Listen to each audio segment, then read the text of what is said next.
evidence make this more unlikely. Some commenters also claim that such sightings are common in Las Vegas and share their own experiences. Jay Lane responded to one comment clarifying that the car window was down during the recording, allowing traffic sounds to be heard in the video.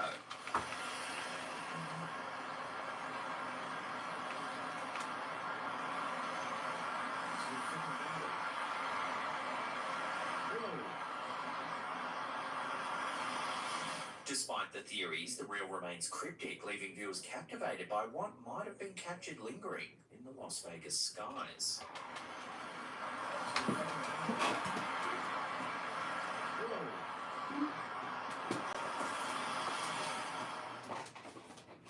What's up, guys? Welcome back to a brand new haunted adventure that is about to get a little bit crazy. Exploring with Angelo's YouTube channel. Rose, yes, I am. Thank you so much. How are you? Places such as abandoned buildings and alleged haunted hotspots. December, we're in January. January. I said many times I would not come back to this place because this is probably one of the scariest places I've ever Today is what, January 25th? On July 11, 2024, Angelo uploaded a video to his channel titled, "This was a mistake." I have to fix this. Viral concern. He starts the video by explaining his plan to film his experience playing with a Ouija board in a satanic cold forest entirely alone. But yeah, I am once again alone and about to go pretty far in there and just, I guess, see what we find. We're gonna also camp out again, try and communicate with the other side as well. I am feeling great, girl. Thank you. I mean, I have my days where I'm like so tired, but it's not like a constant feeling. So strange people entering and leaving the forest late at night. We're actually back at the satanic cult forest. We were here about 2 weeks ago, roughly, maybe not even. But stress-free with clothing won't ever happen again. This is one of my friends. She's getting married, and I had promised her back then as well I would make her dress when she gets married, and now she's getting married, so I have to uphold my promise. So yeah, but crafting is slow right now, but I'm getting back. I'm gonna try get back into it. I just be tired most of the time. He soon starts hearing strange noises from just behind him. Hello, my coffee. Welcome. Thank you so much for stopping in. Oh man, for a second there was somebody behind me. After finding a suitable camping spot, he explains how the forest had been the So I have 2 dresses I'm gonna be making for her, and I'll try to come on live to do them. Curious to find the exact location of the ritual, Angelo walks deeper into the forest while turning on his spirit talker, hoping to capture something significant. Anybody here? From the other side? Weird how the spirit talkers. Oh, there we go. Okay, I was gonna check if it was running. That's why I stopped. We got Fred. Who's Fred? Bernadette. Who is Bernadette? I'm gonna cut February out as well. While trying to communicate using the spirit talker, Angelo is startled by a loud, mysterious noise. My family is here. Or my family is here. Okay.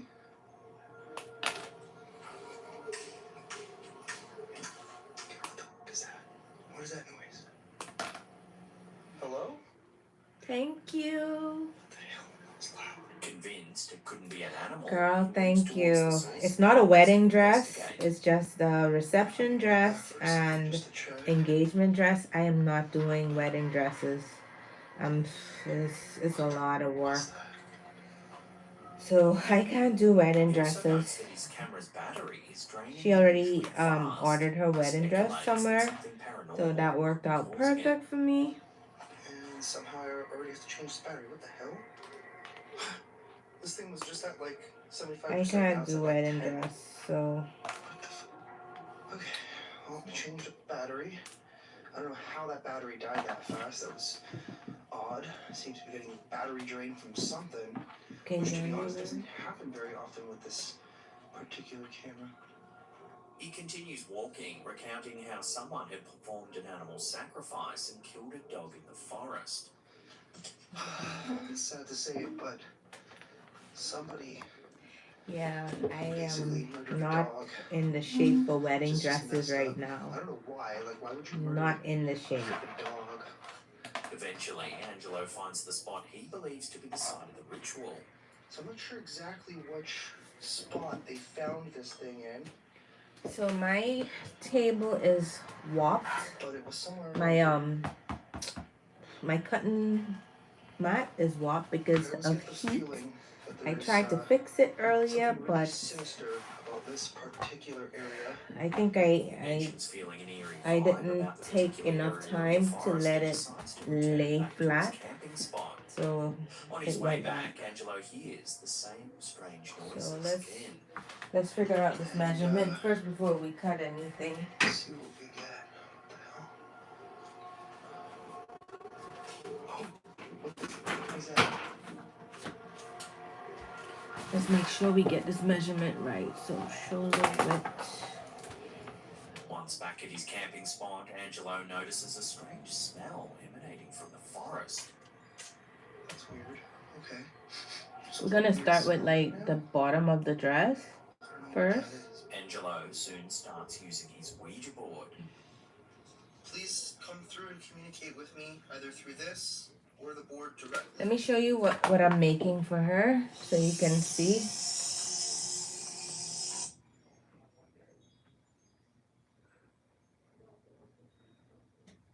Let me find it. I think I have it saved in my favorites.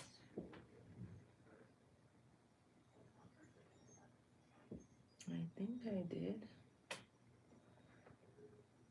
If not, I have to go all the way up. I'm gonna save it on this phone too because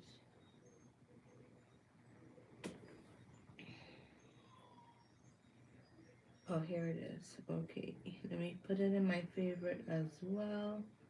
Let me make it bigger so you can see. Okay, this is what I'm making for her. So we're gonna start with the bottom first, and then I can cut the sleeves and sew the sleeves to the bottom, and then we'll gradually do the top. Yeah, that's what she wants. Girl, I don't know if you have any tips for this, but I want to get into shipping on Depop. Could you? I don't know what Depop is. Oh, the apps I use to ship, I like Pirate Ship because it's affordable. That's the only app I use other than Shopify. But I don't know what Depop or Depot is. I don't know what that is. Let me Google to see what that is.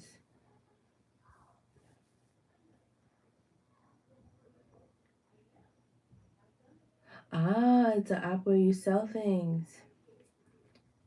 Yes, the slit is very pretty. She's gonna look so good. But yeah,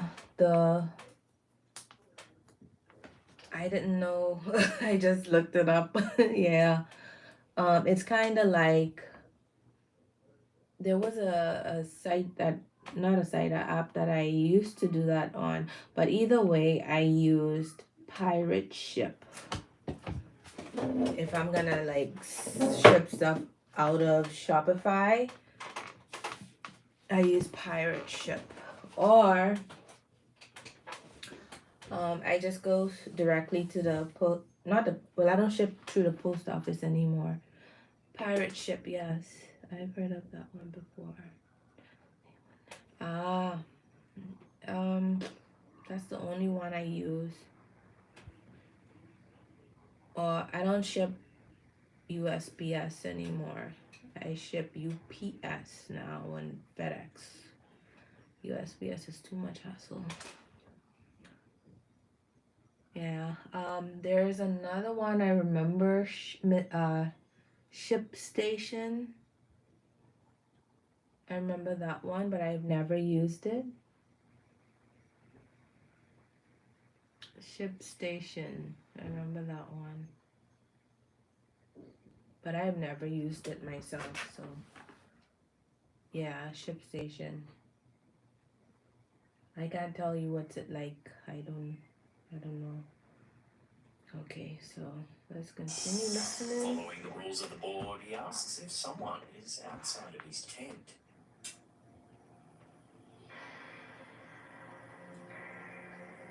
Is there somebody outside the tent? Yes or no?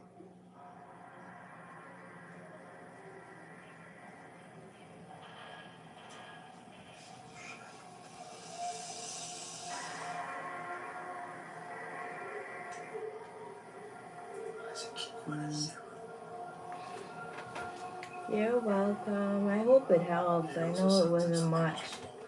Okay, so we're gonna Throughout add. the session, Angelo repeatedly mentions She wants to add a feelings that waistband. someone's just The outside of his slit is on tent. the right Until side. suddenly, he hears this. I'm closing off the session. Oh, see, man. That was weird.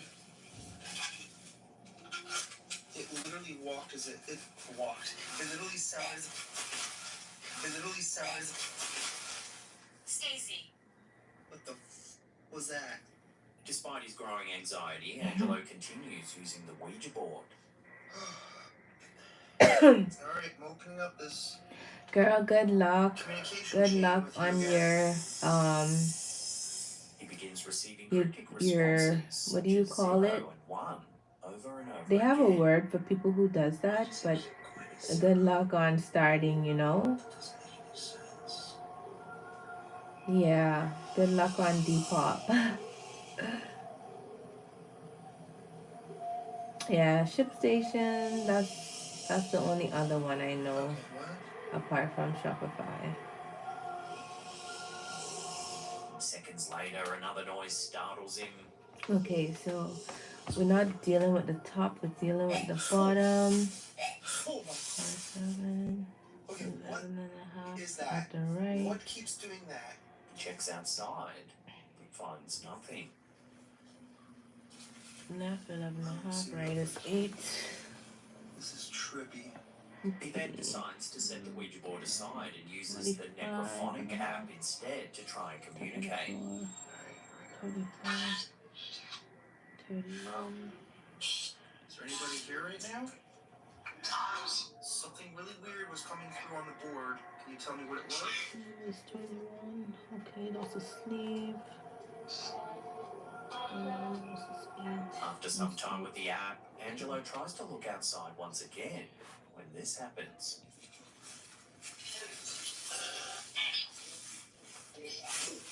That was that sound again. What the fuck? Whoa, I just saw something. What in the holy... No.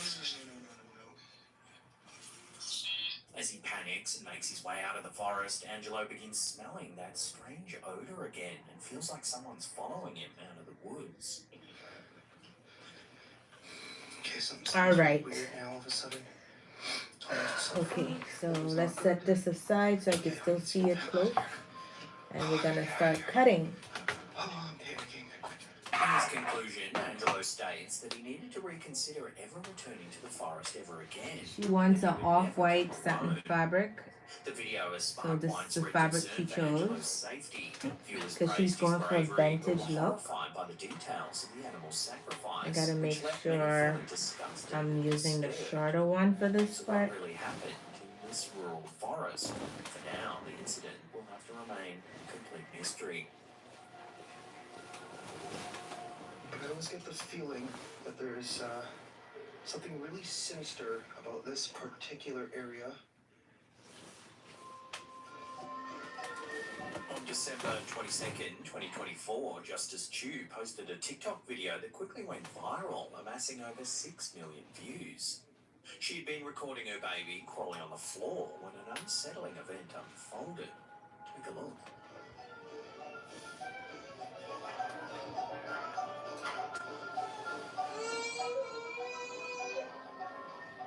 baby's leg is lifted and pulled backwards by an unknown source.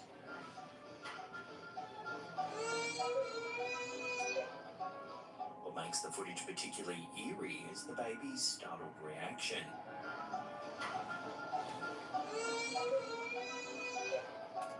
The video has caused concern and discussion in the comments, with thousands of viewers trying to make sense of what had happened. While many shared similar experiences and advised justice to seek religious help, others speculated it was a trick involving string attached to the baby's leg. In response to these theories, Justice posted a follow-up video to address the most common questions raised by viewers. Now, please, people, stay out of my inbox. I did not do this for attention. I am not trying to get TikTok famous. I posted this because it legitimately happened in front of my eyes, and I was trying to caught it on camera. She clarifies Let's get that the baby's started. That's the pajamas shorter have no one. strings attached. This is the longer She zooms one. in on the footage in slow motion, showing that the fabric around the baby's leg remains loose. Or the string would be. It'd be a little tighter, wouldn't it? Justice also explains that she's taken several steps to ensure her baby's safety and understand the incident. She called a doctor to examine her daughter and consulted 2 priests, both of whom were unable to provide an explanation. She emphasises that she belongs to a religious household and had even prayed over the house multiple times since the bizarre event occurred. I never, and since I was a little girl, taken off a cross around my neck. Just my room. I have our godly clothes. Justice hate when you insists buy the video's not fabrics and staged they or show up posted like for this. fame, as some believed. She Like, says she's just as why shocked as isn't anyone it, else by like, what happened and never noticed anything clean? strange in her home Not before. clean, but To reassure her viewers, she included a short why clip showing isn't her it baby is safe and doing well now. wrinkle-free? She also promises to keep everyone updated after the priest performs a blessing on her house. Jesus, it's driving me crazy. On December 30th, 2024, WhiteRabbit.v uploaded a reel to their Instagram page that quickly went viral, gaining over 8 million views. The video, which captures a glimpse of a dramatic storm, was believed to have been taken near Istanbul, Turkey. What drew the attention of viewers, however, wasn't just the weather, it was something else. Take a look.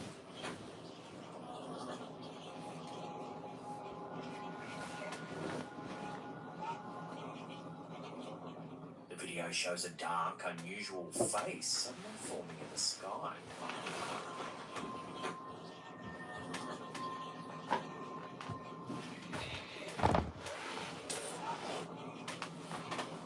While some commenters believe it's a coincidence caused by the lightning and stormy weather, others noticed that the face resembled a demon. The reel has sparked a mix of fear and fascination, leaving viewers curious about the true nature of this mysterious phenomenon.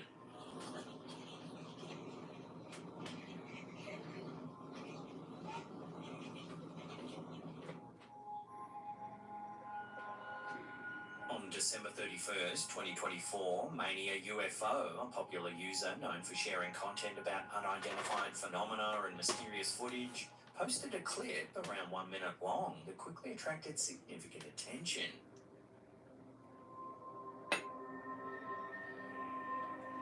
The video supposedly shows a UFO moving at high speed near what is claimed to be Area 51.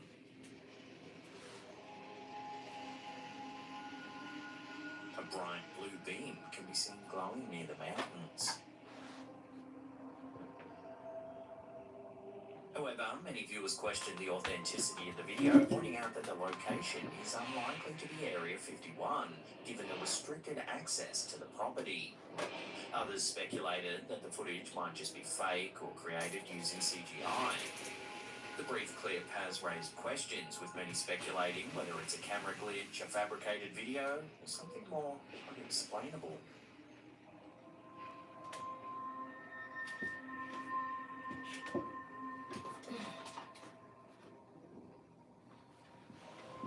When ironing with water in Here's a it, quick and strange one uploaded by steam pressing, Instagram you gotta user be Parallel careful. Universe. It's some security footage captured at a resort in Cancun, Mexico.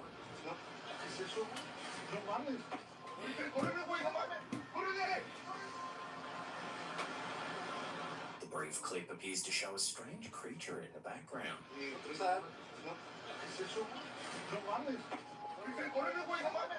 The men panic and the video quickly ends, leaving viewers to My wonder hand's what tired. it is they've just seen.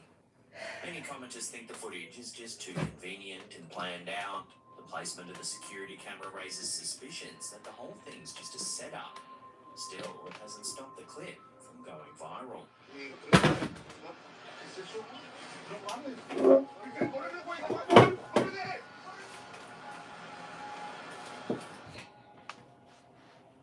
Before we get to our last segment, which shows something truly strange indeed, remember to hit that subscribe button, tickle that little bell icon there, and turn on all channel notifications. That way you'll be notified every time we drop our scary and creepy episodes. On December 28th, 2024, a reel posted by Hollywood Hamilton on Instagram captured the attention of I'm over gonna 2 listen to million something viewers. less The spooky. reel appears to show something quite One of my favorite YouTubers. Where is she?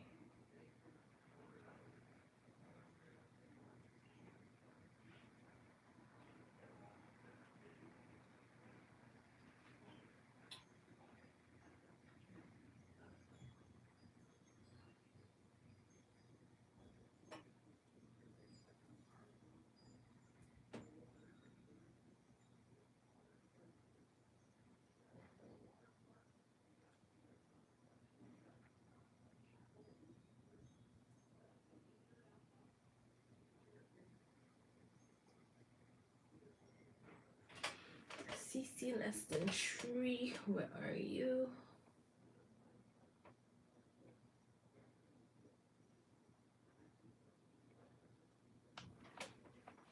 Yeah, here it is. Top 10 this, top 10 that, things you should know about Korea. So I'm here to do a 2025 version of 12 things you need to know before you start dating in South Korea.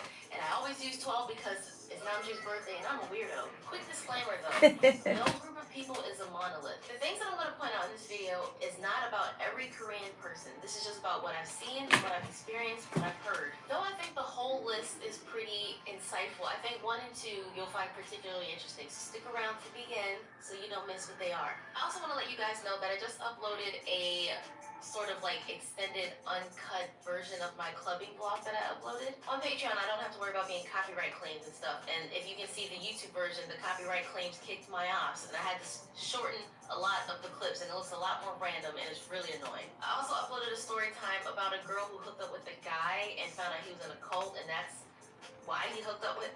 That's a complicated thing, but yeah, Patreon link is in the description. Check that out if you're interested for more story times that I can't put on here because demonetization, not safe for work, things like that isn't appropriate for the platform. So let's jump right in this list with number 12.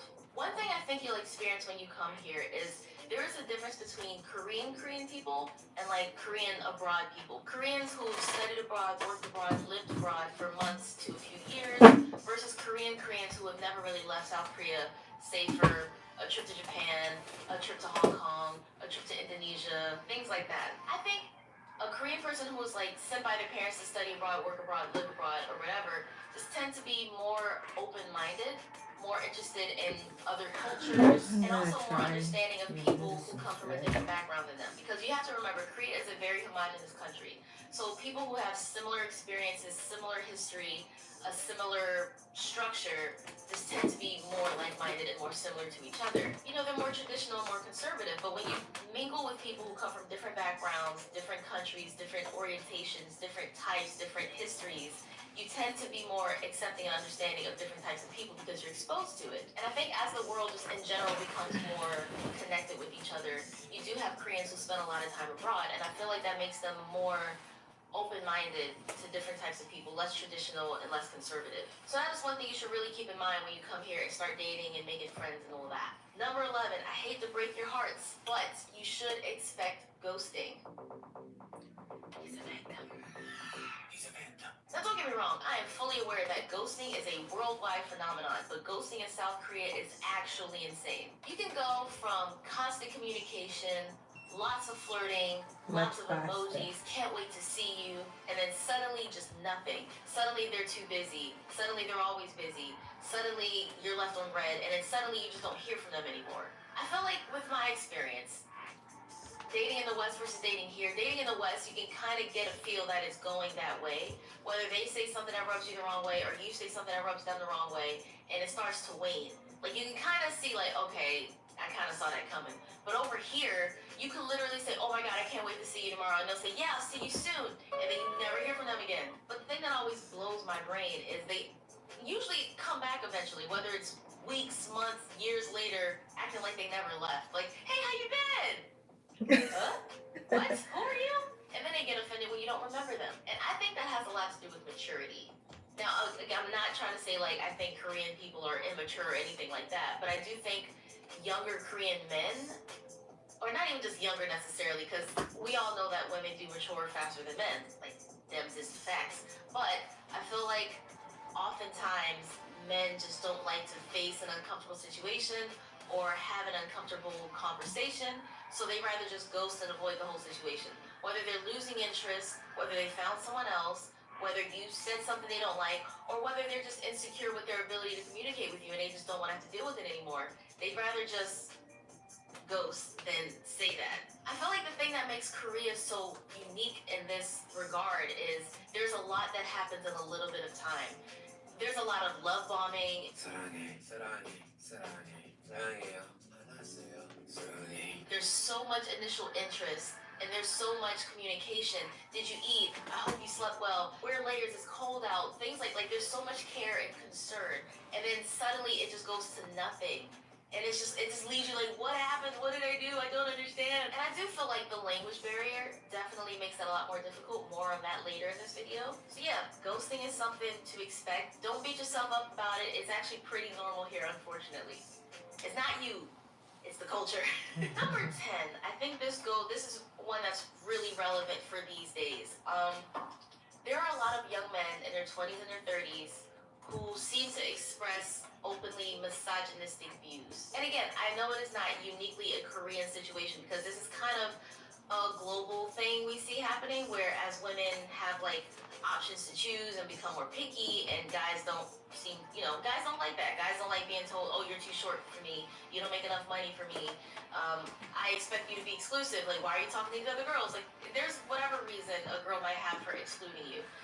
So worldwide, we are seeing, these extreme pockets popping up where the manosphere, the red pill is thriving. Well, actually, it seems to be waning a little bit, which is good news. I'm fully aware that this space exists, is what I'm saying.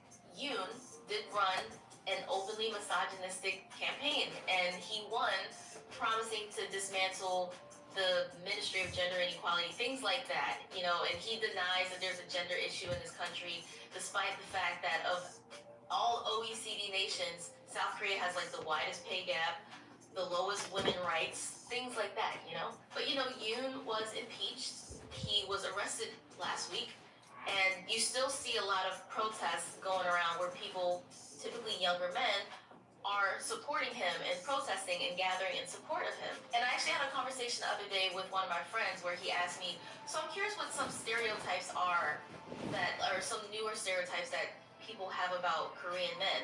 And one of the things I did say is I've seen a lot of comments and spaces online where it seems like a lot of women who are outside of Korea, and even Korean women, are getting this idea that young men are starting to hate women. Why? And again, no one is a monolith. Like, this is not the case for everybody. Like, my friend, he loves women. Like, he's not a Yoon supporter. He's young. He's like in that age demographic that would be supportive of Yoon.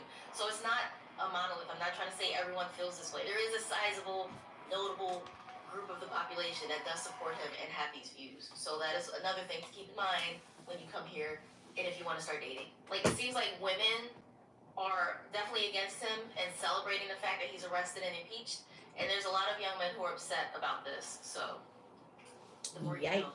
Number 9. This is nothing really new, but you do know that in South Korea, foreigners are seen as easy, right? And because of that, it may be harder for them to take you seriously for anything that's more long term. Hookups in Korea are very easy. If you just want to come here, get your freak on, you will have no problems with that.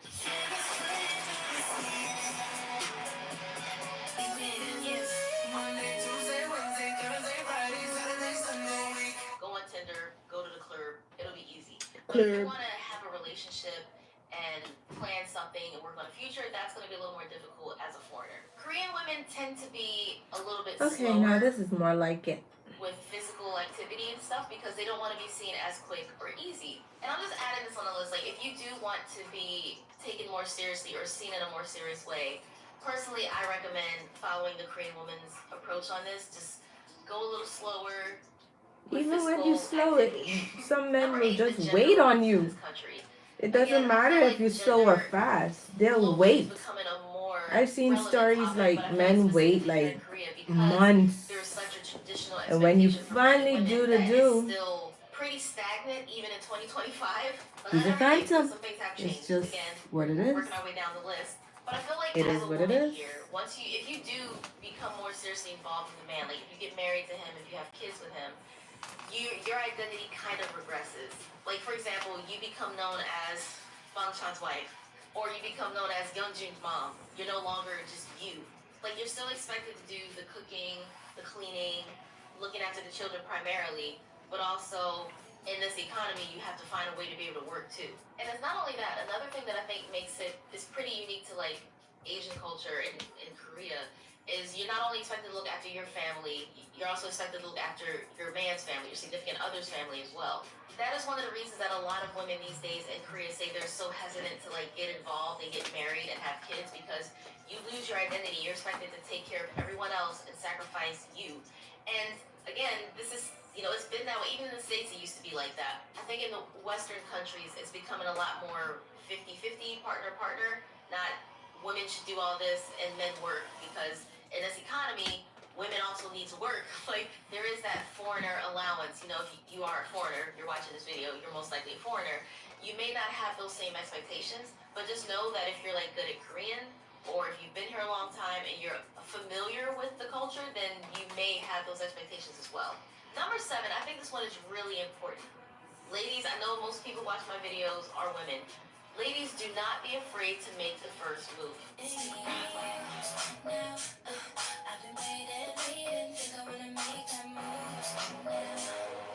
Korean guys tend to be pretty shy, unless you're in a setting like you're drinking in a club or a lounge or a pub or a bar, where people tend to find their courage because of the alcohol.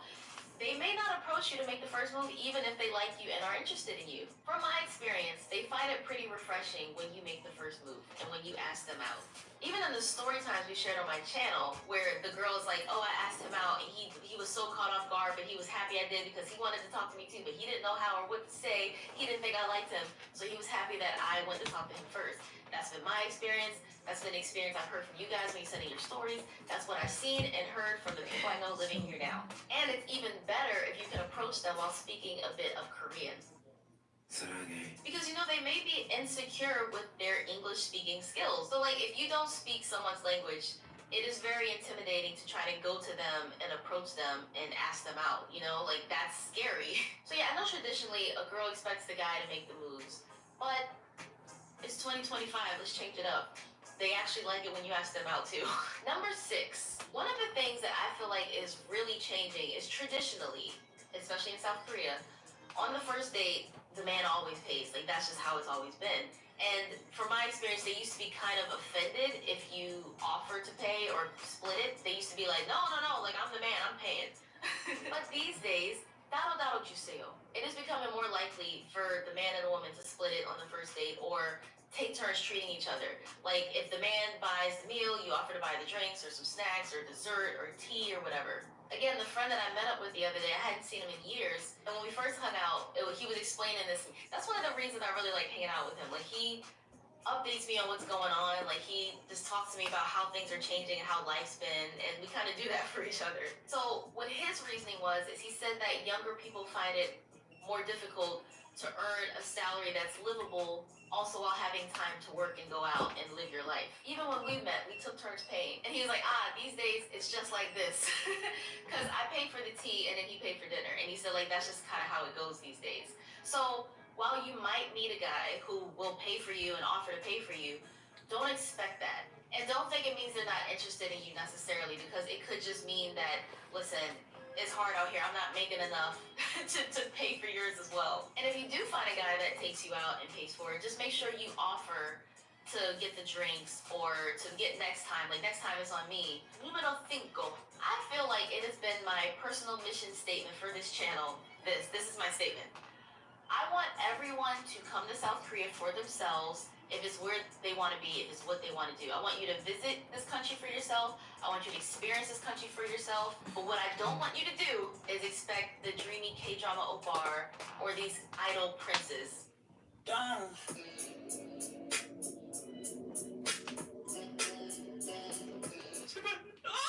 Now, don't get me wrong. Any relationship has the potential to get to that point where you find this guy who spoils you and treats you like the queen that you are, and they're romantic and they're gentlemanly, but don't expect that as the base level for all the men here. That is not the default Korean man. And don't expect them all to be like amazing dancers either. Don't get me wrong, a lot of them can dance. You know, you see it when you go out clubbing and stuff. But I will say all Korean men can sing. Fight me. You're not changing my mind. Every girl that I've ever met who's gone out with a Korean guy and then go to Noraebang, these dudes sing their hearts out, like trying to impress them or just to... You know how long I've been waiting for this? When am I about to make a name for myself here? Because they can sing, just casually, they're great singers. Every Noraebang I'm walking by, I hear some dude who sounds like a professional just singing. I'm just like, who's in there? Like, you will not change my mind. All Korean men can sing. I'm sorry. But yeah, I get so many messages from girls who want to date Korean men because they're Korean. Listen, Linda. I understand that these celebrities are gorgeous. I do. Namjoon, Yeonjun, and Bangchan have entered the chat. And I'll agree that there are a lot of handsome men here as well who are not celebrities. Just trying to live their life, go to work, and not be compared to K-pop idols and Korean drama actors. It's just not fair to expect them all to look or be like that, you know what I mean? It's how I feel as a black girl when people come up to me and be like, oh, I bet you can twerk so well. Oh, I bet you're an athlete. Oh, you can rap, right? No. Again, the friend that I met up with the other day, when we were talking about stereotypes that people have about Korean people, specifically Korean men, he told me one of his friends started dating a Japanese girl, and when she came over here, she was disappointed because she thought that all Korean men were really handsome. Don't be like her. That's rude. Like, you basically just came here and said, damn, y'all ugly. That's rude. Number 4, I think it is very true and normalized for Korean men and Korean women to, when they start dating, are expected to like cut off and or distance themselves from friends of the opposite gender. Here's what I mean. When a girl gets a new boyfriend, he expects her to kind of drop all the guys that she talks to and is friends with. When a girl gets a new boyfriend, when a guy gets a new girlfriend, he kind of expects, and vice versa. And vice versa. Again, I know this is a worldwide normalized thing where guys literally don't let their girls hang out with other guy friends, and girls don't let their guys hang out with other guy girlfriends. I'm confusing myself, I'm sorry. But I feel like what makes South Korea different is it's more normalized. It's not considered toxic or controlling. It's like normal here. Again, that's something I've experienced myself because I dated a guy here, and again, like when we broke up, it was a really amicable thing. It just became a distance thing. So we were friends for the first year or so after we broke up. We stayed friends. But once he got a new girlfriend, she didn't let him have girls anymore as friends. Wow. And he explained this to me. So I hadn't heard from him since then, except for back in July when he messaged me because he finally broke up with her and said like, oh, we should be friends again. I was like, okay, yeah. Yeah, that sort of possessiveness is a bit more normalized here. So it's hard to say like, don't freak out if it happens to you, because if you're uncomfortable with that, then you're just uncomfortable with that. And that goes with like the cultural differences and cultural exchange, that hopefully they'd be open to understanding your POV on this. Like, listen, I like you, I'm with you, but I'm not cutting off my friends because that makes you uncomfortable. You know, you need to trust me. Number 3, now while it is very true that most Koreans understand some degree of English, well, not in the countryside so much, but like in the major cities, if you go to Seoul, Busan, Incheon, Daegu, Daejeon, Gwangju, you will find Korean people who can speak some degree of English. It's the reason so many foreigners come here for work as English teachers. Whether they learn it in school, whether they studied in a hagwon, whether they study abroad, work abroad, live abroad, a lot of them do know some degree of English. But that being said, I highly encourage, if you want to come here, if you want to live here, if you want to move here, if you want to be more long term with a partner here, you should definitely learn Korean. And the reason I wanted to say this in a video today is because a few days ago I got a DM from a girl who said, "Oh, should I learn Korean?" I was like, "Oh, absolutely." And she said she thinks it might be too late for her to learn Korean. It is never too late for you to learn Korean.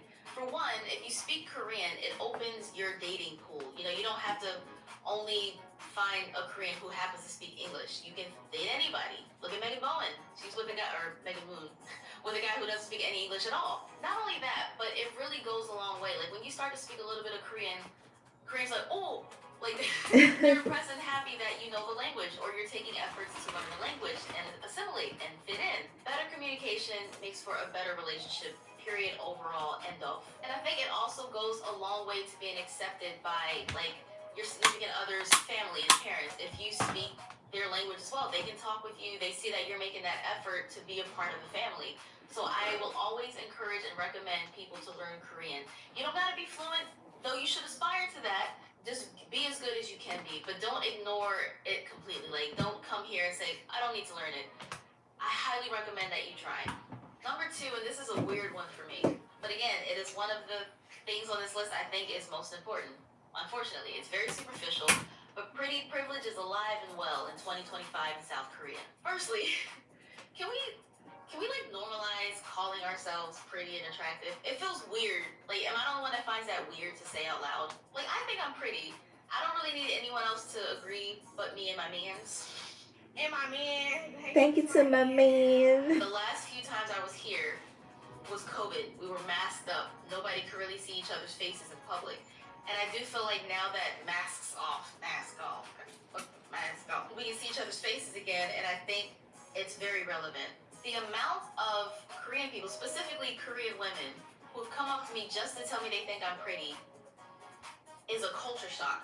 I've lived here for years, not used to that happening, and now suddenly, I don't remember if it was the last upload or 2 uploads ago, but I was just out at the bus stop and I was approached, asked for my Instagram because they told me I was really pretty. I've even had guys come up to me just to ask for my Instagram and walk away. Wait a minute. Who are you? Like, what is happening? So I am editing, sorry, and I realize how weird it might sound or seem, or how weird it definitely does sound or seem, that I keep bringing up how long I used to live here and bringing up like the past a lot. But the point I'm trying to make is that I have always been me. I've always looked like me. So I have a theory that in South Korea they're starting to broaden their sense of beauty and what they define as like pretty or attractive, because I've always looked like me, and only now am I starting to get these compliments that come from seemingly nowhere. Sorry, that's kind of the point I was trying to make. I'm a weirdo, ignore my tangents. Now back to the video. And one of the reasons I want to bring this up is because I've been doing a lot of clubbing lately, updating the archives, doing it for the plot, so I got something to talk about with you guys.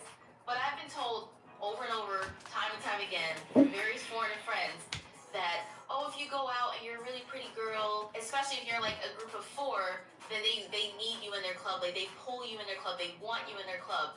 I am so not used to that. Like I said, I've lived here for years. I'm used to having to buy my drinks. I'm used to having to pay admission to get in, at least 10,000 won, nothing too crazy. But so far, I have not paid entry for a single club. So far, you know, I'll buy like my starter drink or something at some places, but we just keep getting bottles and shots. And even when we're about to leave, they say, do you guys want a bottle? Do you guys want a shot? Please stay. And even in a place like Gangnam, that is notoriously difficult for foreigners to enjoy the nightlife of. Last night we did Gangnam. I was scared. Me and my friend were really scared. We were like, yo, what if they don't let us in? And we did find the bouncer a little intimidating, because we walked up like, we're foreigners. Should we approach, or is this like Kojo? You need to be. But they let us in. And not only that, they gave us like a whole bag of free popcorn. They were like, oh, service. And then I bought my first drink. She bought her first drink. And then they gave us free shots after that. And then they gave us popcorn. And then they came up to us and said, you guys want another shot? Gave us another shot. I'm just as surprised as you are. The reason I want to bring up pretty privilege is because As much as it sucks and as superficial as it is to say, if you look pretty by their standards, then you're more likely to be accepted by them. Whether you're dating someone, and even if his family or her family, if you're a guy or a girl, whatever, even if the family is more like traditional and they want you to be with your own, if they see that you're pretty, they're more likely to be like, oh, 예쁘다, oh, 예쁘네요. It's like they want you to have like a mild foreigner look. I can't describe it any other way. Like, they appreciate, oh, you have such big eyes, you have such a tiny face, you're skinny and pale. Like, yes, it's clear you're not Korean, but you're also the beauty standard that a lot of Korean people aspire to, because it's sad that Korean people don't even want to look Korean. Like, they always want to get like a double eyelid surgery, even though I find monolids to be incredibly sexy. They avoid the sun to avoid picking up any pigment or vitamin D. So yeah, if you look like that aesthetic, if you're a foreigner that fits that, then you're just gonna have a way easier time here. It's sad, but it's very true. Like, I've talked with some girls here who have been gone on dates with guys and stuff, and when they bring up the parents, they're like, oh, well, you're pretty, so they're gonna like you. I think they'll accept you because you're pretty. Is that the only thing people bring to the table now, is being pretty? Yeah, like I said, it's superficial, incredibly shallow, a little depressing, but being pretty is currency, and that's worldwide. But in Korea, it is such like a focal point, your appearance. And like I said, since the masks have come off post-COVID, it's like it got worse. It's more intense somehow. Like, we've already talked on my channel about how even when you apply for a job, you have to have like your picture on your CV or your resume, and how two people who are equally qualified, the prettier person is one that's more likely to get the job. And it's such a wide known fact that parents give their kids like growth hormone injections and stuff so they grow nice and tall. They pay for their surgeries when they graduate school so they can have double eyelids or a smaller face and a V-shaped face. It is like sadly well documented. That's not English. It's a depressing fact that is well documented. And the number one thing that I think you guys should know the most about dating in South Korea 2025 is that interracial dating is a lot more common now. I have seen it, especially like if I'm in Hongdae or Itaewon or Gangnam or Seoul. I am surprised to see that there's so many interracial couples here. And kind of back to number two, I'm also so not used to being hit on as much as I've been hit on here.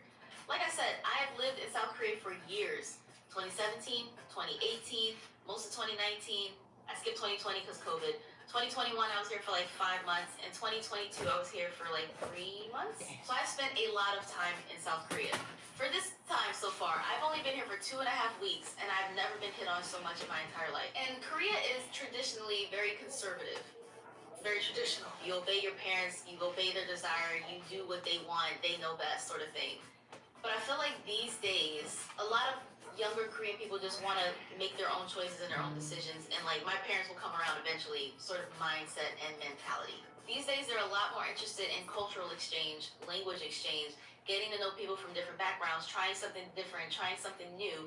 And a lot of people in South Korea have interest in leaving Korea, whether they want to like live away for a year or more and find a job abroad. They have interest in like expanding outward from traditional Korean beliefs. So yeah, while earlier in this list I did mention that foreigners are seen as like easy, which sadly is true. That's how they perceive us generally. But it's starting to shift into something like, we could work on this. We could actually make this like a thing. And even when I got that DM from the guy who happened to view my channel, and he said, oh, I want to share some words with your viewers. If you read this DM, please. And he said, like, these days a lot of younger Korean men want to date abroad because they're kind of sick of the norm and the traditions and the traditional expectations, and they want to see what else is out there. Times are changing. Again, this video is like, Times are changing. we're like 3-4 weeks into the new year, folks. I've only been here 2.5 weeks, but so much has happened, and I feel like I've learned so much, heard so much, seen so much, experienced so much. Like, I feel like Korea right now is better than I remember it and better than I thought it would be, especially with so much political turmoil going on. Like, you would have no idea all the chaos is going on around you right now. So yeah, if you guys enjoyed this video, or if you want more of these types of videos, let me know in the comments. Let me know what you think about the points I've made. Offer your own tips, make some corrections, please, because I'm here to learn as well. This is just from what I've experienced, seen, heard. Yeah. So thank you so much for watching. If you did, remember to like, comment, share, and subscribe, and I will see you guys next time. 안녕.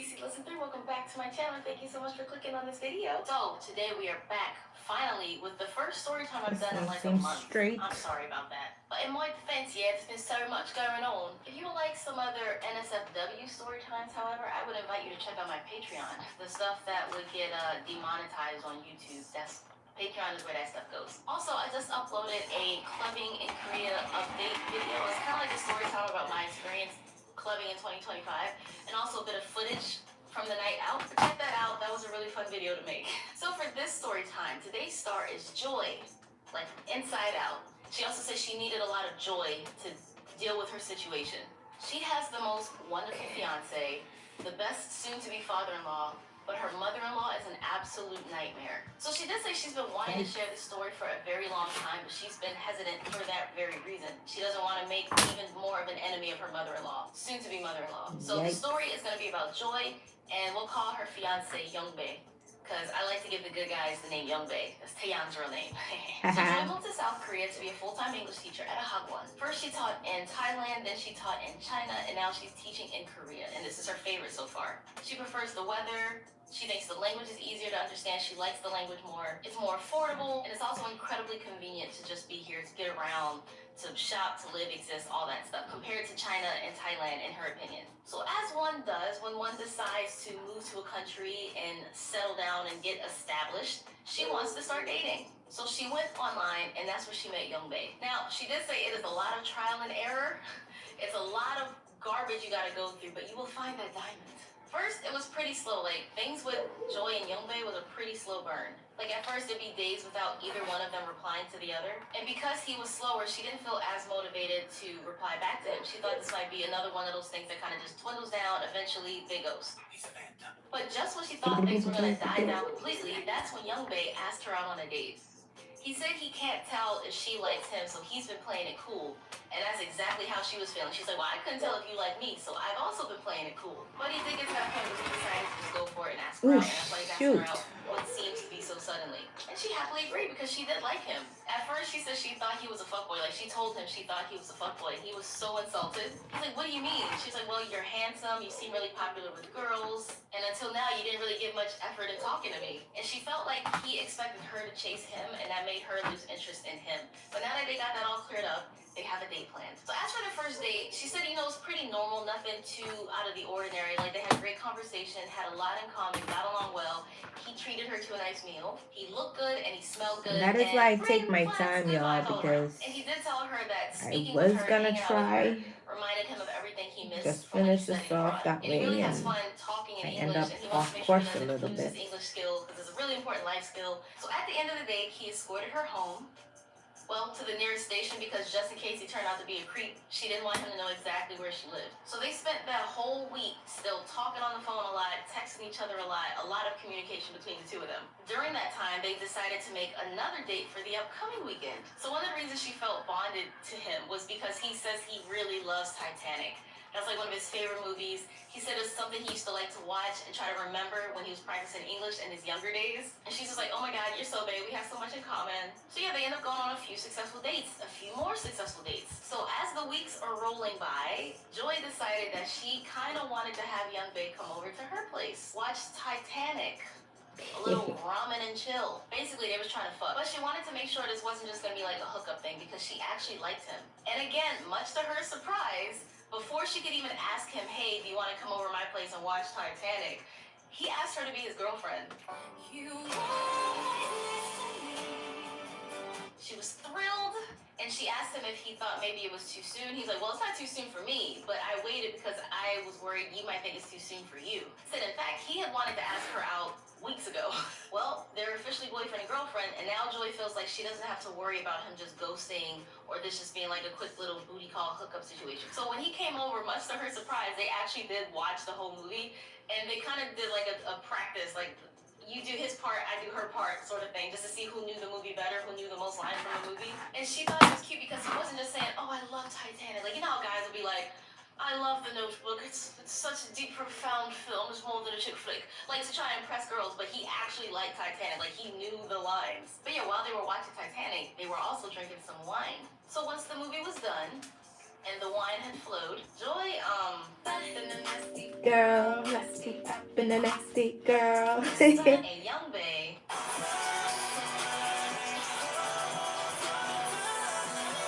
That's the best way I can put it for YouTube. I'm so sorry. I want to get demonetized. So Joy says she really enjoyed herself, and let's just say she was surprised by his ability to deliver. He was a skilled delivery man. I hope you guys catch my meaning. And she said, she hadn't had it in a while, so she wasn't expecting a whole lot, but she was very happy that he was her boyfriend because she liked doing this particular activity with him. So, they have a nice good night cuddle, go to sleep, celebrate the fact that they are a new couple, and they just consummated the fact that they are now boyfriend and girlfriend. Unfortunately, though, the next day he had to leave early for work. But he did say, let me know when you want me to come back over or when I can come back over because, I know you have work too. So she was really happy that he wanted to come back over. And she's like, green fucking flags. So yeah, she's like, oh my God, this is happening. I found Can you imagine such a good boyfriend hookup story and then the mother is a wreck? Dates in Seoul, Nah. nights inside cuddling together, no red flags, no major arguments, endless phone calls. Everything is heading in the right direction. And eventually a year went by. So now they get to this point where they're kind of thinking, I think we should start to get our families more involved. Because at this point, he had just told his parents casually he's dating someone, he's seeing someone. And she had told her family, I met this cool guy, he seems great. But now they're like, we should try to coordinate an actual official meeting at some point. But one thing that Young Bae did that was so cute, he went in her phone, pretending he wanted to take a picture of her, and he got her parents' contact information without her knowing, because he wanted to get their blessing and their approval for a very important question. More on that in a bit. So yeah, Young Bae decided, I think it's time for you to actually meet my parents. Now, there's a reason he had been putting this off for a while. 'Cause I'm sure a lot of y'all are like, they've been dating for a year now, and she still hasn't met his parents. Unfortunately, there's a good reason for that. The reason he held off on this meeting for so long is he fully knows that his parents are more traditional. Ideally, they would want their only son to be with a Korean woman. And he really loved her. He was enjoying the honeymoon stage. He was enjoying, just this blissful delulu. No obstacles in our relations. Everything's perfect. Everything's fine. But eventually he's like, we can't delay the inevitable forever, It wasn't like this was a secret. Joy knew the status of his parents, how they would expect him to be with a Korean woman. So she was perfectly fine with not meeting them. She wasn't in a rush to meet them. But when he saw that her parents were so accepting of him, he wanted to believe that the same thing would happen with his parents when they met her. So he's like, you know what? We need to make this meeting happen ASAP. No Rocky. Deep down, he was hoping for the best. So anyway, the four of them make plans to meet for lunch. Joy and Young Bae were very, very, very, very nervous, as you can imagine. But he did show his parents pictures of Joy, so it wouldn't be a complete shock that she's not Korean. They know she's a foreigner. They know exactly what she looks like. He's like, Mom, this is us. Dad, this is us. And they said she's a pretty girl, so he's like, okay, so far so good. And the fact alone that they had agreed to meet her made him think, okay, you know what? This might go better than I thought. That is not correct. So they met on a Sunday at a restaurant near City Hall. What's funny is Joy and Young Bae went early already. That But is when they not got there, correct. his parents were already there even earlier. So they're like, oh shit, because they wanted to be there first. So they all greet each other. Joy went for a hug to the parents. Mom didn't accept the hug. Ooh. So instead, she tried a handshake. Ooh. Rejected again. We're already off to a great start. Dad, though, he was very pleasant. He accepted the hug, and he's smiling a lot at her. He appears to just be happy to see his son in love. Son in love! He's asking Joy questions, trying to get to know her. How do you like your life in Korea? Yeah, my so far? leg What are some itch, foods you but I like? don't want How y'all to does that think treat I'm you out? scratching my Mom butt. is silent and just staring at her. I'm not no Shamar. So the three of them are having a really good conversation, and then the mom is just there, existing. His dad doesn't speak great English, but he did his best to try, and wherever he fell short, Young Bae would kind of swoop in and be like, oh, my dad says this, and then translate what Joy is saying to the dad. So it started to get to this point where the dad is like, honey, talk, what are you doing? Seoul? My head, this is our son and his girlfriend. Why are you here if you're not gonna talk? So Joy doesn't know what was said directly because the dad just took the mom away and they talked, and whatever they said, when they came back, the mom stopped just staring at Joy. Instead, she acted like she wasn't there. She was just looking Oh my in any gosh, that is so possible direction, uncomfortable. except for in the direction of Joy. You could say there was no joy in her life. Oh, hell. 죄송합니다. So Joy tried to initiate a conversation with the mom, and the mom literally just ignored her, like she didn't just say anything at all. She even said it in Korean. Joy has a theory that his dad was overly friendly and overly accommodating to try to counter the hostility coming from the mom, just this dark aura cloud of just disapproval. So when his mom finally did decide to speak, she said something in English to the effect of, "Have your fun for now, it doesn't matter, this won't last anyway." He'll eventually marry one of our own. Bet And you Young did Bae wanted to not. Korean. 엄마 그만해. 왜 그래? 여자친구예요. 사랑한다고. 아니 왜 모르가 왜 Mom! Mom's not taking that though, and everything she's responding, she wants to say it in English because she wants to make sure that Young Bae can't like water it down or clean up whatever she's saying. Like, she wants Joy to hear exactly what she's saying from her chest. Not gonna let him soften the blow with his translation. So Mom said, "This won't work. I can't accept her. Have your fun, but there's no reason for us to meet like this since it won't last." Dad's trying to defuse the situation. No, and actually, she they're making a did scene at the not. restaurant now. So Joy's like, "You know what? I should go." As you can imagine, this is awkward and sad. Like, if I was in Awkward. this situation, I would be bawling my eyes out. But Dad says she should stay, and Young Bae agrees. And he wants Joy to know that they are both on her side, not the mom's. So then the mom is asking the dad, "What will you do if they marry? What will you do if they have babies?" And the dad said that I'm a grandfather with a new daughter-in-law. Oh, we like Dad, don't we? But Mom is trying to talk to Joy directly. We for the like first time. Dad. So far, she's been talking to Dad. So far, she's been talking to Young Bae, but now she's finally talking to Joy. She says, "He's Korean. Let him be with a Korean woman. You don't speak Korean and you're not Korean. You don't know our culture. You don't know our language. It's bad. I can't accept you. Don't get pregnant. You should leave my son now." So with that, Mom takes her leave. Dad apologizes, pays for the bill, and go catch up with the mom. So they leave, and Joy's just sitting there like, "What No, the she fuck? didn't. What did I do wrong?" And Young Bae can't apologize enough, even though it's so not on him. It's not his fault. He tells her, "You did nothing wrong. It's my mom." He said he really hoped and really believed that things would go better, but it kind of went exactly how he expected it to go. But now he sees the only reason she agreed to this lunch was so that he could tell her to her face, like, "I do not accept you. 한국 사람 아니에요." So yeah, Joy's not feeling great, as you can imagine. So Of Young course Bae spends a not. lot of time trying to reassure her, like, Sheesh. "Listen, it's not you, it's her. I don't care what she says." One thing that really made her feel better is he's like, "Even my dad is on our side." And normally my dad is just like the quiet one in the room. He goes along with whatever my mom says. In this, he said, I can't go with that. I can't accept that. I don't agree." And he also tells her that his mom has always been difficult, even when he brought home Korean girls. Like, whenever he told his mom about a normal Korean girl that he was dating or about to date or talking to, she was never good enough for him. And now she's making it a race thing. So he's like, "Babe, it is so not you. It is absolutely her. Even if you were Korean, she would not like you." But anyway, she actually left this feeling way better about the situation. She's like, "Listen, I have Dad's blessing and Mom's crazy. I can live with that." So for the most part, they move on. Back to spending their time together and being in love. Another 8 months goes by. And Young Bae has a question that he finally wants to ask Joy. So they take a vacation to the Philippines because one, they want to go somewhere warm, and two, Joy has always wanted to go to the Philippines. So they enjoy the beach, they go on some excursions, they enjoy the food, a romantic hotel. So on the last night of the trip, they had dinner, and after the dinner, they decided to take a nice walk on the beach. So they're walking along the beach, it's just an unassuming walk, enjoying a nice warm breeze on the beach before they have to fly back to Seoul the next afternoon. And as she's walking on the beach, she sees like lights, like dim lighting, but it's low, right? So when she gets closer, she sees some candles, some fairy lights, rocks, and flowers, and written in the sand, it says, "Will you marry me?"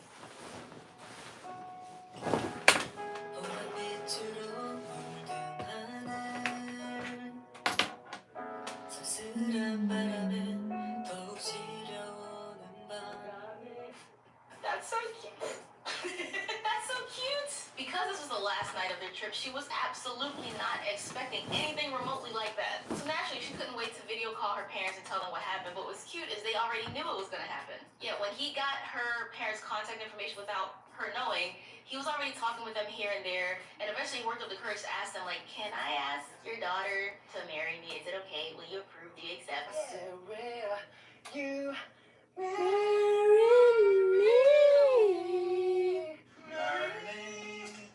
Marry me.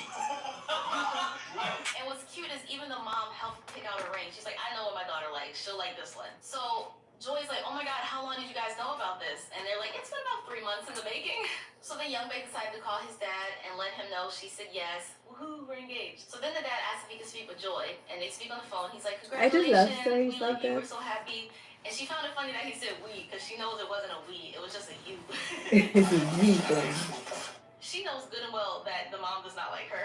But he also says, don't worry, eventually she'll come around. Then young Bae decides, speaking of mom, like, can we tell her? So the dad's like, I don't think we should tell her. I think we should not yet. But you're about to find out why that bad idea. Bad idea. So they end their vacation, lovely vacation, and successful engagement. So let's jump ahead another few months. Dad wants to meet up with Joy and young Bae, and this wasn't out of the ordinary at all because since the proposal especially, Dad's been hanging out with them a lot. They talk a lot. Like, he's very involved. So, yeah, let's meet up again for some food. But this time, Dad suggested they do it at their house and invite Mom and finally tell her, yeah, she's going to be our daughter-in-law. And the reason Joy didn't want to do this because since that first disastrous lunch, every now and then, young Bae's mom will call and ask if she was still around, Like, oh, call me when you finally broke up and come to your senses type shit. But alas, we move, and Joy just had to go along with it. She's like, fine, whatever y'all think is best, I'll just go along with it. So Dad lets them know, like, he greets him at the door and lets them know, Mom's in a good mood, she's been drinking. And it's like, bro, why would you let this woman drink at such a vital, pivotal moment right now? Like, she's about to find out that her son's engaged, and you think it's a good idea for her to be drinking?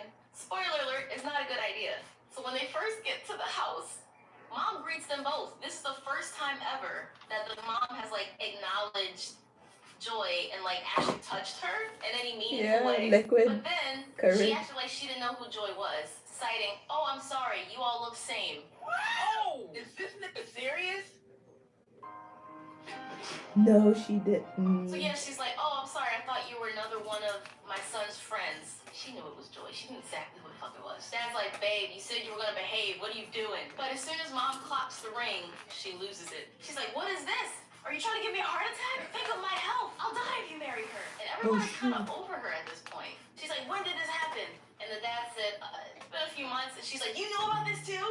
So yeah, you can see that the wine clearly made her worse. She's a lot more dramatic. She's like every K-drama mom ever when they disapprove of their child's decisions and actions and making it all about her somehow. So young Bae says that they are engaged and they're getting married as soon as he finishes school. He said he's not asking for her approval. He's just telling her how it is. He's like, you're the only one that's not happy for us. I'm your son. My happiness should be all that matters. Dad agrees, but Joy stays quiet. She's like, I'm gonna let y'all have this discussion. One thing she did say though is watching the mom react like this and behave like this, it made her really not care about her approval because she was being so dramatic and she found it really hard to take her seriously. So she's like, if the mom comes around to accept me, great. If not, I don't care.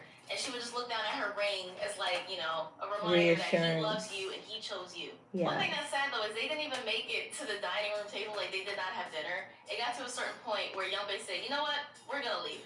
And then the mom suddenly is like, no, you need to stay.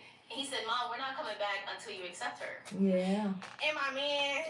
Thank you to my man. So Dad sees them out, and he thanks them for trying. He knew it was a stretch, but you can't blame him for trying. So this was actually a few weeks ago. This is a really recent story. And they're planning their wedding for the springtime, whether the mom likes it or not. And she's hoping that her parents will be able to fly. And she knows that most of her family won't make it, but she's really hoping that her parents can make it, because so far they still haven't even met young Bae.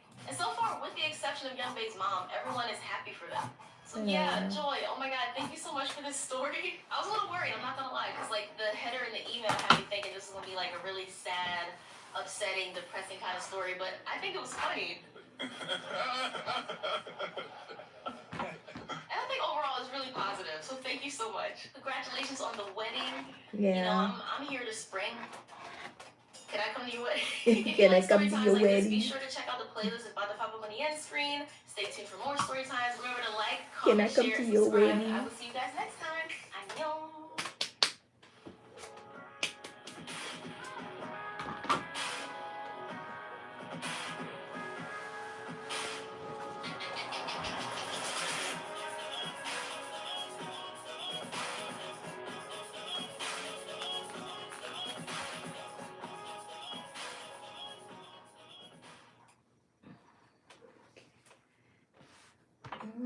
What's up, idols? It's Cece Lesson 3. Welcome back to my channel. Thank you so much for clicking on this video. After some trauma, we are back with another story time that is also, unfortunately, somewhat traumatic.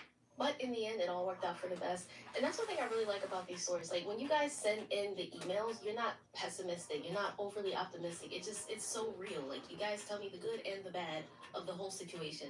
So without further ado, it is worth noting though that some of this, like there's a good maybe Hi, extra Uncle 2 minutes, Nate. 2 to How 3 are minutes or so that you? I cannot put on YouTube, and that's going to be on Patreon.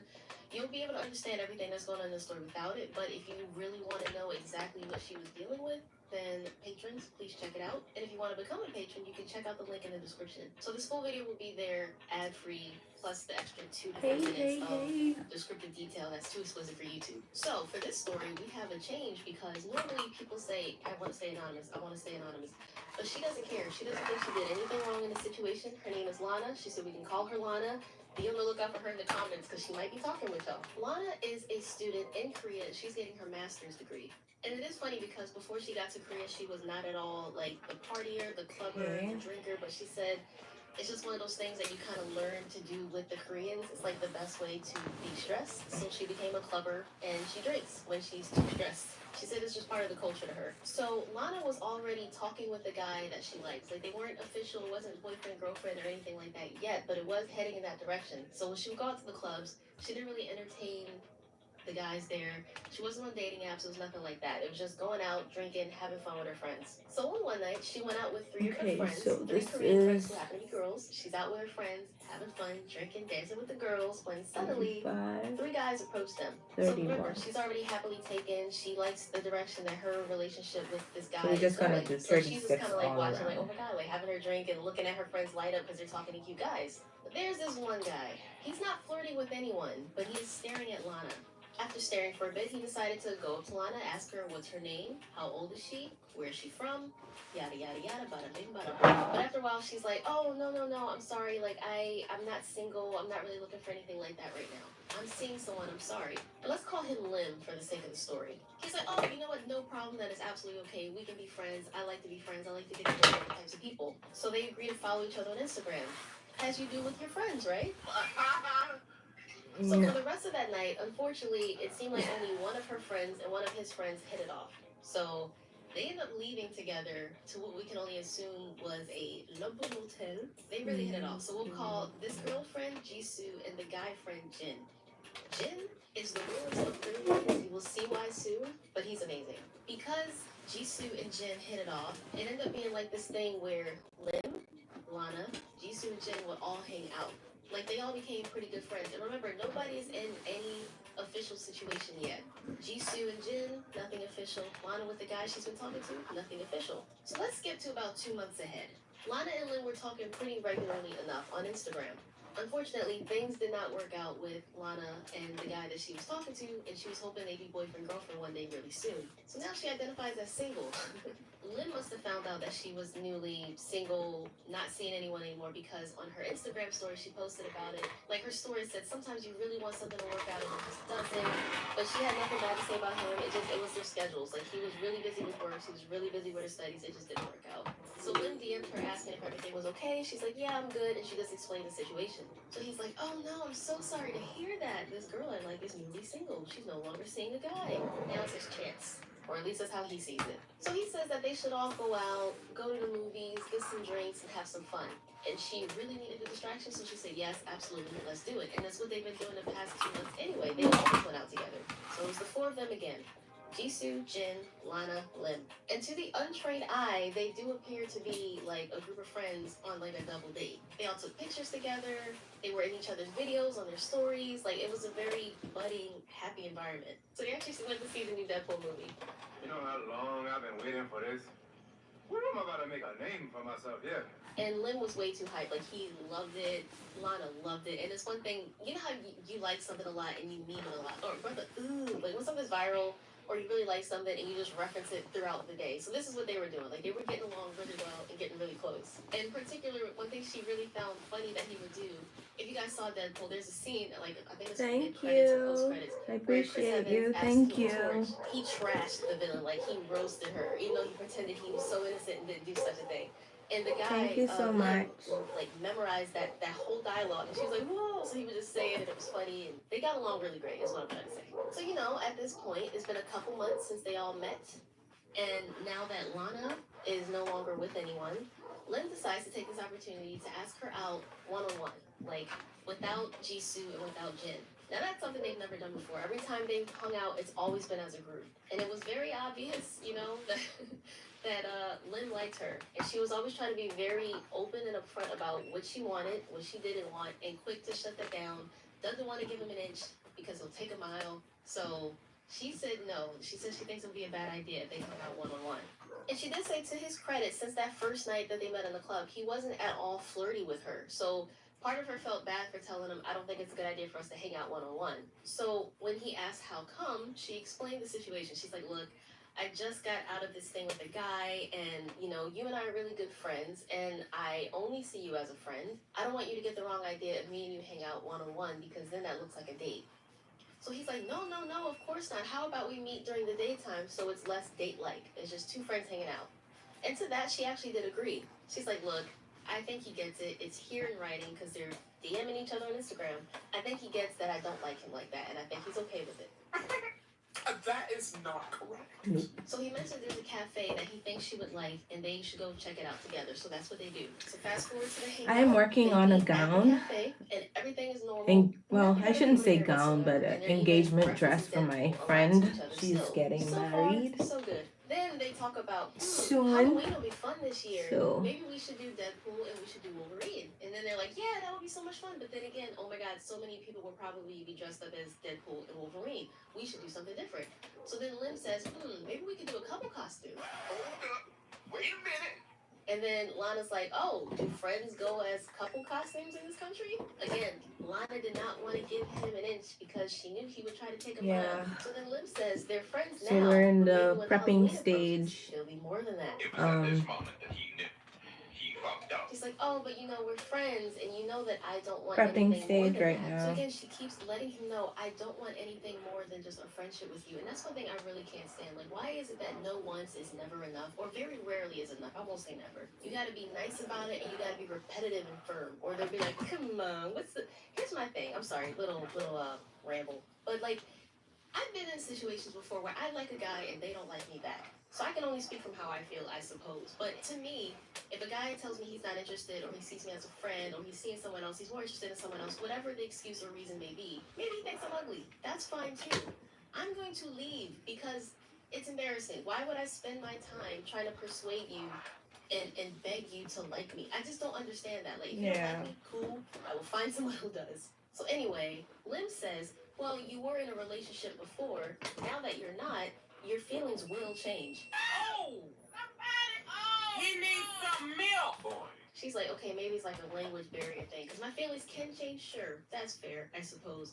But don't tell me my feelings will change. Because that means you can't understand the concept of someone not wanting you. She's like, this was a mistake. What the fuck is happening? So then she says, you know what? I think it would be best for us to cut this short. I'll see you sometime soon. He agrees. Yeah, let's go. So they go their separate ways. So the next night, he messaged her and said that he was genuinely sorry and he really wants to know, just out of curiosity, what her type is. She sees this message and she's like, ugh. Oh, I made a mistake. So she actually decided not to reply. She just said, look, I might need some time to think about an answer, to think about if I want to answer, or maybe like that's just it with us because he's clearly not okay just being my friend. She goes to her Instagram the next day. She decides, okay, I'm going to respond. But she's met with horror when she does. He decided to answer for her. He said, you like tall man, rich man, muscles with handsome face, always same, don't answer, I already know. Bro, what are you talking about, man? And Lana said, for what it's worth, her ex was not at all tall. Well, not her ex, but like the guy she was talking to when she met Lim. Was not at all tall. He had a good job, but he was so busy with work and he did not make a whole lot of money, but he did have a good job. He was too busy to work out, so no muscles there. And she said, absolutely, she found him handsome. Like, you're entitled to be with someone you find attractive as long as they like you back. Don't guys like women they think are beautiful or with a pretty face? That's usually what starts off the initial liking. pursuit. Don't guys usually go to a girl whose body type they find attractive? Like, surely he likes Lana because he thinks she's pretty. And surely she liked the guy she was talking to because she thinks he's handsome. And you're trying to get mad at her for wanting a handsome dude? So with that, she did not reply. Weird. Like, what do you even say to that? Homie is having a nervous breakdown. So about another whole week goes by. No communication at all with Lim, from Lim, by Lim. So then Lana gets a message from Jisoo, and Jisoo is freaking out. And she's like, oh my god, Lana, you didn't tell me you like Lim. Lana's like, what? I don't. I absolutely do not like him. Like, what are you talking about? So then Jisoo responds to Lana by sending her a voice note that she got from Jin. In this recording, Jin is explaining that Lim is telling everyone that they know that Lana and Lim slept together, and it's on video. What you say? Yeah. So Lynn went into descriptive detail about what they did on this video, or in this video, and how it was all Lana's idea to get back at her ex, like the last guy she was talking to, hoping to make him jealous. They did very dirty things on camera, and it was all Lana's idea. So after hearing this, of course, Lana wanted to talk to Jin directly, like, what is he saying? Like, what are you talking about? And she asked if they could speak on the phone. But then Juicy said, actually, maybe we should all meet together in person and talk face to face about what the hell's going on. So when they meet up, Jin says that he's worried about Lim because he's acting strange. He also said that Lim is the only guy in their friend group who's not seeing a girl, and that he is saying strange things. So Lana is like, well, I don't know how strange he's being, but I most certainly did not sleep with him. Of that, I am certain. Like, what do you, when, how, please, details. She told him exactly what happened. She said, last week, We could go.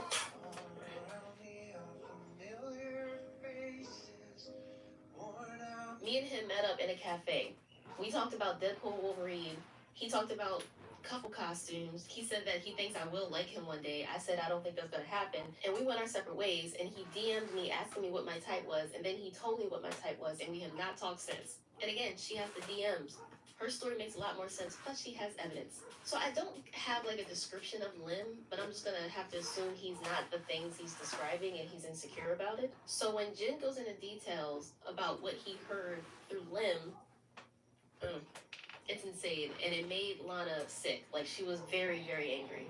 So for the YouTube version, he says that the moment that her and her little ex situationship ended, she called him over to her dorm because she was lonely and wanted to make him jealous. He said she didn't want to drink alone, wanted them to get drunk together and have some fun, and film it to make the ex jealous. So after Lana hears all of this, she is just, what?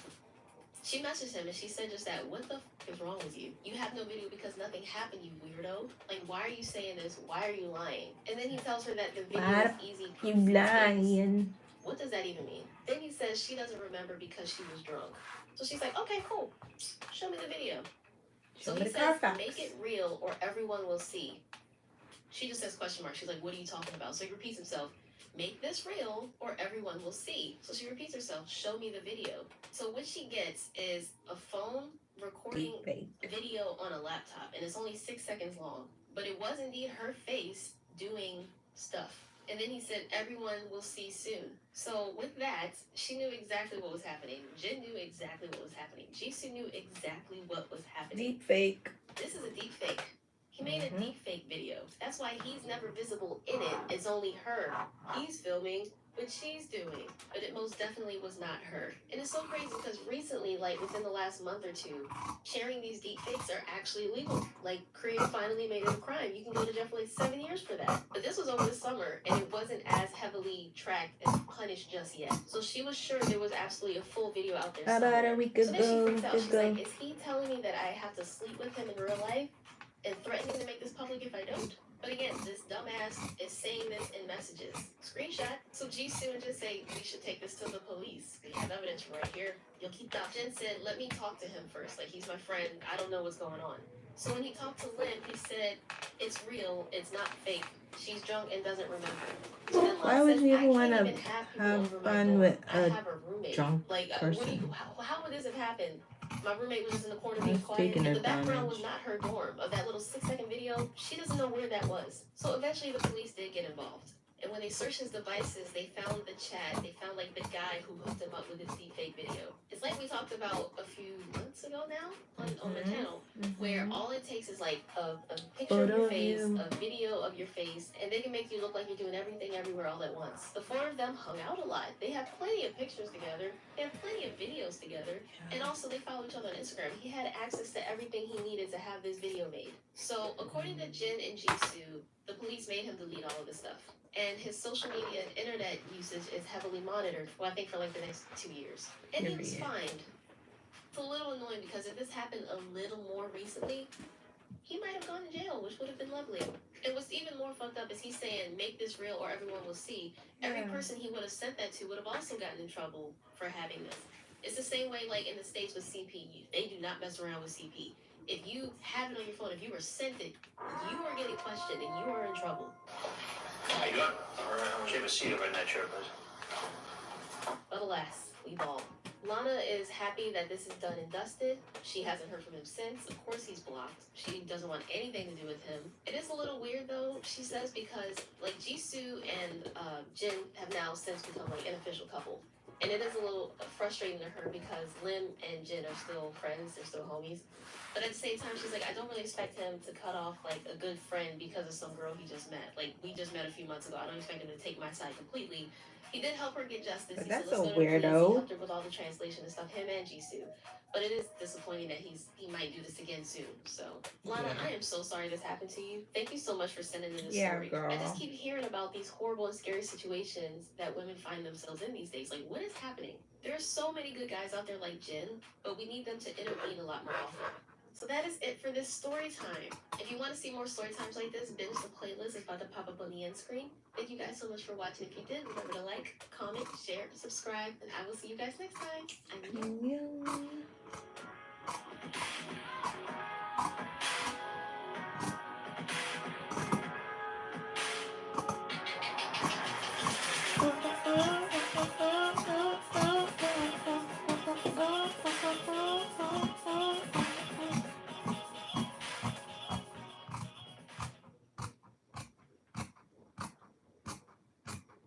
What's up, idols? It's CC Listen Through. Welcome back to my channel. Thank you so much for clicking on this video. Now, this one is going to be kind of nuts. This story is a bit of a 2-for-1 special combo. Most of the story is going to be here on YouTube. There's also a detailed part that's a bit too steamy for YouTube about a sexual encounter she had with the guy who's the subject of this story, and that is going to be on my Patreon. It's kind of like the one I did last week where it was like 50 Shades of Grey, but in Korea. The choking, the dominance, so much foreplay. So yeah, the Patreon link is down below in the description, but most of the story will still be here. Part of this email, she got really detailed about what her and this boy did that night and how it changed how she felt about the whole situation. So yeah, that's gonna be on Patreon.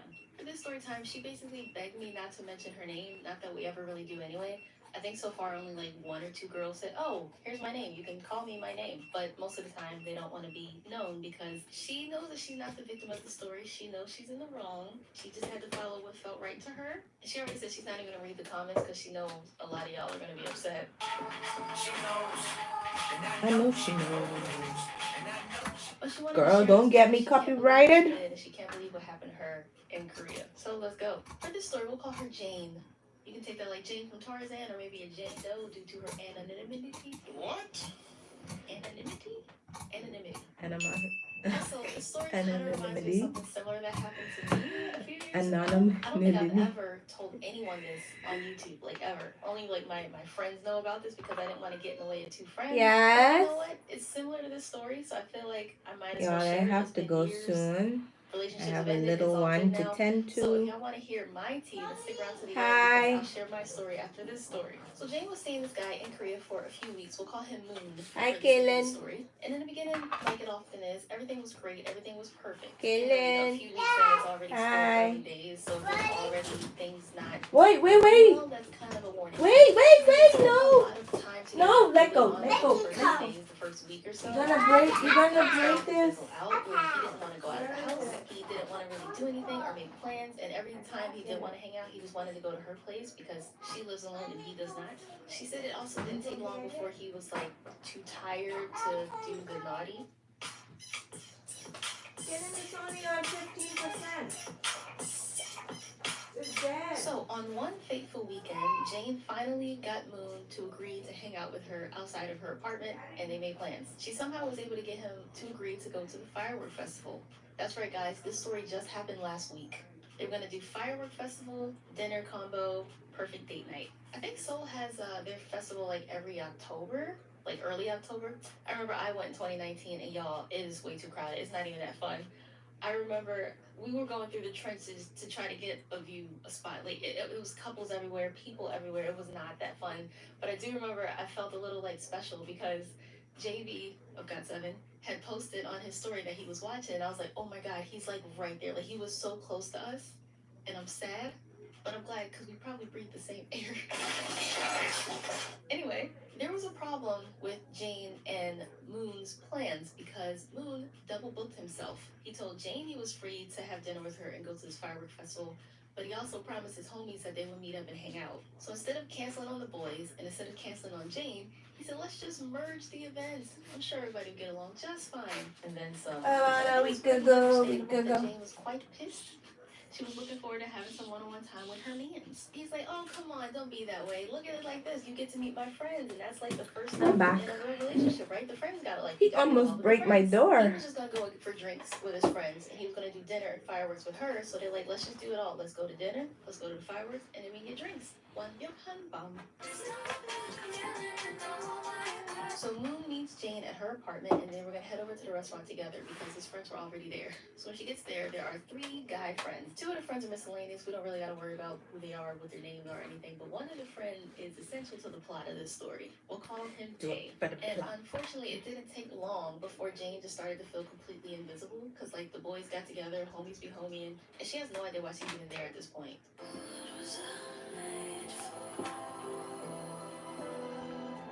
Oh, and get this. When they all got together, he introduced her as Jane, his friend.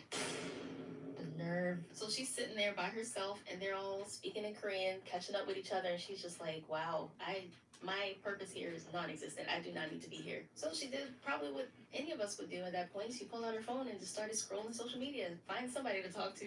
She wasn't scrolling for long before Tay, the essential friend, asked her, hey, are you okay? And she didn't even know he could speak English. She said she was fine, just chatting with a friend online. So as they're eating dinner, the first bottle of soju comes out, and she's confused because she's like, oh, I thought we were going to do dinner, then the fireworks, then drinking. And she kind of saw where this was going. She's like, if they drink too much, they're not going to give a fuck about these fireworks. And the thing is with the firework festival, like, you need to get there early to secure a good spot because it is packed. Like, she was well aware that there were people already in their spots, and they're still here at the restaurant, and now they're starting to drink soju. So the drinks are flowing, and her fear becomes reality. It was just 1 bottle of soju, then it became 2 bottles of soju, and now they're onto somek. Beer and soju mixed together. Moon is not paying her any attention, and she just feels so useless. She's like, why am I here? Like, I should just go watch the fireworks by myself at this point. So she asked them, hey guys, when do we plan to head out? Because like it's gonna be crap. We're not gonna see anything but the back of people's heads and trees. And Moon just kept saying, soon, we'll go soon. But soon just never came. So eventually she told him to just have fun with his boys, and she's gonna go because she really wants to see these fireworks. She said they can join her later if they want, and Moon just said, okay. Okay. Boy, if you don't get. But then Tay of all people said, oh, she shouldn't go alone. It's not safe. So then Moon said, okay, we'll all go. Just give me a minute. 1 minute goes by. 2 minutes go by. Another 10 minutes or so goes by, and they're still here, and they're drinking so much. So Jane said, you know what, F this, and she got her stuff up, and she was about to just go. Like, she already told them she was ready to go. They didn't do anything or say anything. She was ready to leave 10 minutes earlier, so she's like, I'll just go now. But as soon as she got up to head for the door, Tay also joined her. He got up and started to head out of the restaurant as well. And what's sad is Jane said when she got up and left, she doesn't even know if Moon noticed. Like, he was drunk. So Tay asked her once again, are you okay? Is everything okay? And this is when she just let it all out. She said she doesn't know how things are going anymore. She feels like everything's fizzling out. And after all this, you know, he introduced her as his friend Jane. So she's like, what is this then? So then Tay said he'll go with her to the fireworks because he wants to see it too, and it's not safe for her to go alone. Because at first she's like, you don't have to come with me. Like, it's totally fine. Stay, spend time with your friends. But because he did say that he wanted to go too, off they went, just the 2 of them. Just the 2 of us. Just the two of us. But you can imagine this was pretty awkward, Can you know, be forced free small talk. try. They literally just met like an hour ago over dinner. But this is We where our can girl make Jane it had to if let us we know try. that Tay is Just the sexy. two She said of honestly us. all of his friends were really cute, but Just Tay the two checking of up on us. her, going with her to the fireworks, speaking up for her, trying to make conversation with her made him sexy. He went from cute to sexy. Just effort. Effort goes a long Effort way, goes a gentlemen. So she long texted way. Moon to let her know, because again, she's like, I don't even think he noticed. She said, hey, I'm going to see the fireworks. You can join me later if you're done. And he just said, okay. He think he's She being said cool. she would rather him to have not responded or to have said nothing rather than just say, okay. So as Jane and You Tay think are he's being navigating through cool, this crowded place, shunning her crowded or people, not paying everybody's trying to attention get to a good her? spot to look up and see the fireworks without trees and buildings in But the way and stuff. in And she said that was actuality, protecting she everything, is trying to help clear the space. And you know, the Itaewon crowd distancing crush incident herself. was really bad, so it's dangerous Men if don't you're not read the careful. room He's watching to make sure sometimes. they can cross the street safely. He's making sure people aren't too close to her. It's perfect. One deal. And he was also really careful to make sure they didn't get separated. And one super sweet thing that he did was he took off his jacket so she could sit on it, so she didn't have to sit on the bare floor. Oh, that's so So they sweet. found a spot, and while they waited for the show to start, the conversation wasn't awkward anymore. Like, they actually hit it off and had a lot to talk about. The conversation was conversating. She laughed. He asked her about herself, asked her, like, how's Korea so far? What do you like to do for fun? And they had a lot in common. And she said this is the most attention she's felt in a while. Like, she has not been getting any attention from Moon for a while now. One funny thing, though, Kay asked her if she had a boyfriend. And she was just like, No. well, I was like here as Moon's date, sort of. And he's like, wait, really? Oh, when he said you were his friend, I thought he actually meant you guys were just friends. And he said, even given everything he saw with them at dinner, where he wasn't really talking to her or attentive or helping her with anything, he really thought they were actually Friends. He really thought they were actually literally just friends. What the hell? I can't speak. You know, she's like, clearly he doesn't like me like that, and I don't know where this is going because even you saw it for yourself how he treated me, and I'm just his friend. So she told him how he doesn't like doing stuff with her anymore, and it just feels like it's on his way out. So Tay awkwardly apologized for being so sweet and romantic because he did not know that she was even remotely a thing with Moon. She's like, nothing to be sorry about. I'm going on that I'm a side to single cut woman. this. Because Because I don't want to move it. So this is when Moon called Tay to ask where they were because they were done at the restaurant and they wanted to meet up again. And because the fireworks were going off, Tay could not hear him. So then he just hung up and said, text me. But instead he texted Jane, and Jane just sent her location. So they made their way to them, and they're like, oh, guys, you got us a good spot, thanks. And when they get there, yeah, they're hammered. What was awkward is suddenly, people get drunk or start drinking, they get a little more cuddly and affectionate. Suddenly he has his hands around Jane, and he's all like, oh, this is so romantic, isn't it? And she's just like she's so repulsed by him at this point. So now Jane is conflicted and annoyed.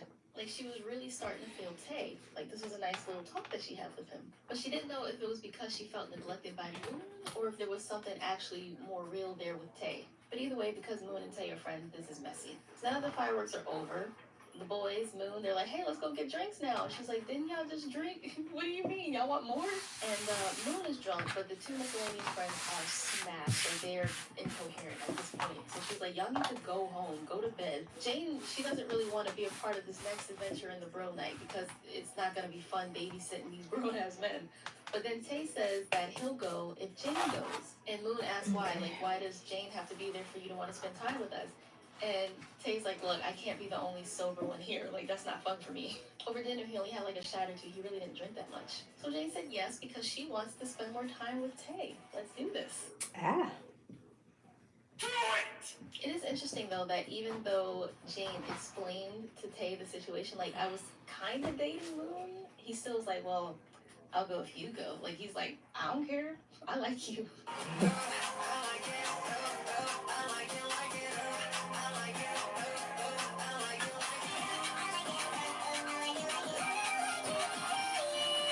So off they go to the first bar, literally the very first bar that they see where there's room available. And as soon as they get there, the boys order a round. Baby, come through. You deserve a round. You deserve a round. Everybody takes a shot. It's fun. Starting off baby steps, good steps. But she said they did like 3 rounds of shots in the first 5 minutes they were there. She was like, this ain't it. I'm leaving. Tay is trying to tell them to like slow down, eat something, drink some water. Like it's too early to be this drunk. But they do it anyway. Can't tell me nothing. Annoying. Excuse me, is you saying something?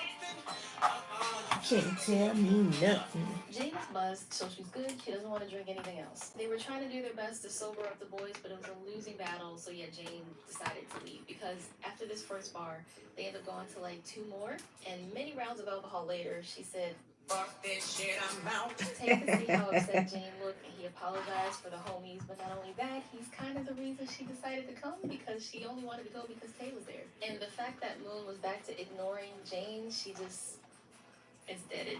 Tay said that him and Jane should leave because you can't reason with drunk people. He said you should get out of here. And he offered to walk her to the nearest train station. She accepted the offer. He did this little smooth thing where he was like, yeah, you know, here we are at the train station.